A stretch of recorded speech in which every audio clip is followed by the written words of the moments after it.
Salut à tous, je vous fais cette petite vidéo. Bon, c'est pas compliqué, hein, simplement pour donner un petit peu de force et de courage à tout ce qui peut être agriculteur, bon, maraîcher, permaculteur, à tous les gens qui s'occupent de nous nourrir de toute façon au quotidien.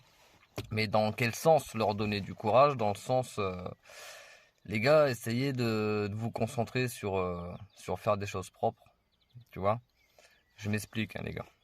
Agroalimentaire, industriel, bon tout ça, vous savez bien comment ça marche, hein, vous voyez les champs, vous avez tous des champs à côté de chez vous. Donc vous voyez bien les produits qui sont balancés dessus. Après, c'est pas pour lancer un débat, les gars. Les agriculteurs, ils vont vous dire, mais on n'a pas le choix, on est obligé, on est... Bon, les agriculteurs, ils vont vous dire ça, tu vois. Moi, mon message, il n'est pas compliqué. D'un côté, tu as des grosses organisations, l'agroalimentaire, qui te font mettre des produits chimiques et qui te font mettre plein de choses archi dégueulasses. Ok. Et de l'autre côté, tu as le choix de faire du 100% naturel, quoi. Je vais même pas appeler ça bio, parce que même dans le bio, au jour d'aujourd'hui, on s'est compris, les gars, ok? Donc, faire en 100% naturel, ça veut dire quoi? Ça veut dire 100% naturel. Ça veut dire tu mets rien. À aucun moment, tu devrais te retrouver à mettre n'importe quel produit, où que ce soit. Tu vois, 100% naturel, ça veut dire ça. Ça veut dire, tu mets jamais rien, à aucun moment, du tout, ok? Et quand je parle avec certains agriculteurs, ils me disent mais c'est pas possible. On peut pas faire de l'agriculture. Imagine les gars, où est-ce qu'on en est arrivé? On peut pas faire de l'agriculture sans produits chimiques. Ça marche pas, ça va. Oh, je sais très bien que ça se fera pas, hein. Tout est déjà en place, tout est déjà monté, tout est déjà structuré. Mais je vais encourager, on va dire, les petits jeunes. Et puis les nouveaux qui se lancent un peu dans l'agriculture en général. Essayez de vous tourner vers le maraîchage, la permaculture, tu vois. De faire des choses propres, les amis, parce que de toute façon, vous allez quand même gagner votre vie avec ça.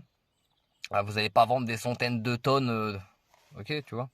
Je parle pour les légumes principalement, les gars, mais après pour ceux qui font du grain, le blé, le maïs et tout ça, bon, bah écoute, à l'époque, le blé poussait très bien sans produits chimiques, le maïs pareil.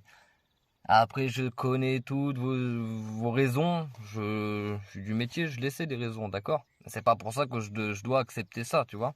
Je suis au courant des problèmes, des difficultés, des machins et de tout ce qui se passe. Ça doit quand même pas être acceptable, les amis. Ce que la plupart des gens qui cultivent devraient faire, c'est préserver la nature, apprendre comment ça fonctionne. C'est important parce qu'il y a beaucoup de plantes que vous appelez des mauvaises herbes qui vont en fin de compte vous donner un sacré coup de main par rapport aux pucerons, par rapport à différentes choses. Apprendre à mélanger les cultures et pas faire que de la monoculture, tu vois. Il y a beaucoup de choses à apprendre, il y a beaucoup de choses que beaucoup de gens connaissent, ok.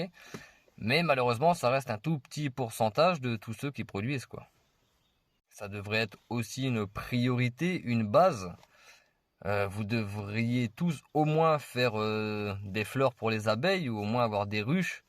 Enfin, oui. Après, avec les produits chimiques, les gars, qui sont balancés partout à droite à gauche, pas de problème. Je comprends bien qu'on n'est pas, ok, tu vois, il y a pas de souci. Mais à venir, soit vous vous détruisez tout, soit vous réfléchissez, vous partez vers la permaculture, vers les abeilles, tu vois. Et peut-être qu'il y aura une chance de remonter un peu le niveau, tu vois. Bon, moi c'est juste, c'est même pas un message, c'est même pas un coup de gueule, rien du tout. C'est juste un petit encouragement à ceux qui veulent bien faire les choses. Tout simplement, les gars. Et si vous avez besoin d'un petit conseil, d'un petit coup de main, n'hésitez pas, le chaman il est là. Ciao les amis.